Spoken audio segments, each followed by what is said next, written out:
بسم اللہ الرحمن الرحیم۔ السلام علیکم۔ تھرڈ ایئر لاسٹ لیکچر میں ہم نے حضرت ابوبکر صدیق کے دور میں فتنہ ارتداد کے اسباب کو ڈسکس کیا تھا کہ فتنہ ارتداد کیا تھا اور اس کے وجوہات کیا تھیں۔ آج ہم نے فتنہ ارتداد کے استحصال کے بارے میں پڑھنا ہے کہ حضرت ابوبکر صدیق نے فتنہ ارتداد کا خاتمہ کس طرح سے کیا تھا۔ تو اس کا خاتمہ انہوں نے دو طرح سے کیا۔ سب سے پہلے انہوں نے جتنے بھی منکرین زکوٰۃ تھے ان کا مقابلہ کرنے کا فیصلہ کیا تھا کہ وہ لوگ جنہوں نے حضرت صلی اللہ علیہ وآلہ وسلم کی وفات کے بعد اسلام کو مکمل طور پر تو ترک نہیں کیا تھا، لیکن وہ لوگ زکوٰۃ ادا کرنے سے انکاری ہوئے بیٹھے تھے۔ ان میں جو ہے وہ ابس اور ذبیان، کنانہ، غطفان اور فرازہ کے جو قبائل تھے وہ شامل تھے، اور یہ لوگ جو تھے ایک مقام پر جمع ہونے لگے، اور حضرت ابوبکر صدیق کو بھی مخبروں کے ذریعے ان کے اجتماع کی خبریں مل رہی تھیں، اور مانعین زکوٰۃ نے مدینہ کی طرف اپنی پیش قدمی کی تھی اور اپنا ایک وفد بھیجا جس نے حضرت ابوبکر صدیق کی خدمت میں یہ درخواست کی کہ ہم رسول اللہ صلی اللہ علیہ وآلہ وسلم پر ایمان رکھتے ہیں، ہم نمازیں دستور پڑھتے رہیں گے لیکن ہم زکوٰۃ ادا نہیں کریں گے۔ اور وفد کے اس مطالبہ کو حضرت صدیق اکبر نے مکمل طور پر مسترد کر دیا تھا، اور آپ نے یہ کہا تھا کہ اگر تم نے زکوٰۃ کے مال میں رتی بھر بھی کمی کی تو میں تمہارے خلاف جنگ لڑوں گا۔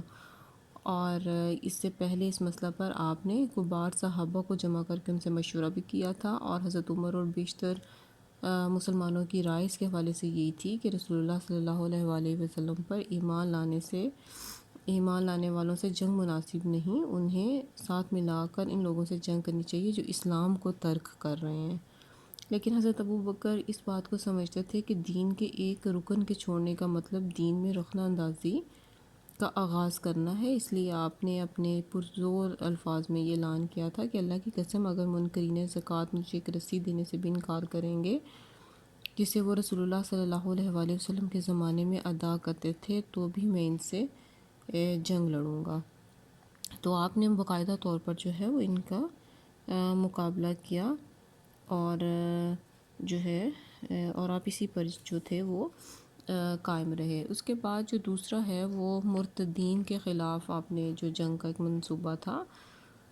منکرین زکوٰۃ کے خلاف جنگ کا جو بنیادی مقصد تھا وہ مدینہ کی حفاظت تھا، اور ان کو جب شکست ہو گئی تو اس کے بعد سرزمین عرب سے ارتداد کے خاتمہ کے لیے منصوبہ بندی کی گئی، اور 632 کے آخری ہفتہ میں مجاہدین کو 11 لشکروں میں حضرت ابوبکر صدیق نے تقسیم کیا اور انہیں مختلف اطراف میں آپ نے روانہ کر دیا تھا، اور آپ نے مختلف جو تھے کمانڈر مختلف جگہوں پر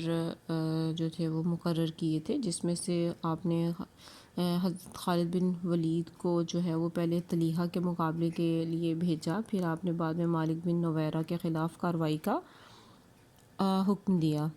اس کے بعد آپ نے اکرمہ بن ابی جہل کو مسیلمہ کے خلاف کارروائی کے لیے بھیجا، شرجیل بن حسنہ کو اکرمہ بن ابو جہل کی مدد کے لیے بعد میں آپ نے روانہ کیا تھا ساتھ، اور عمر بن عاص کو آپ نے بھیجا، اور خالد بن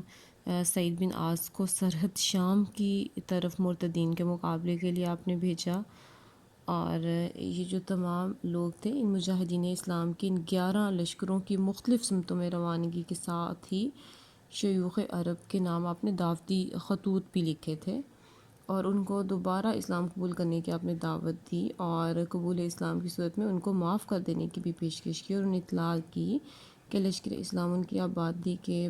باہر اذان دے گا، اگر اس کے جواب میں بستی سے اذان کی آواز آئے تو یہ سمجھا جائے گا کہ لوگ اسلام پر ہیں، ورنہ فوجی کارروائی کی جائے گی ان کے خلاف، اور قبیلہ کو شکست دے کر ان کے خلاف سخت مقابلے یا سخت کارروائی جو ہے وہ کی جائے گی۔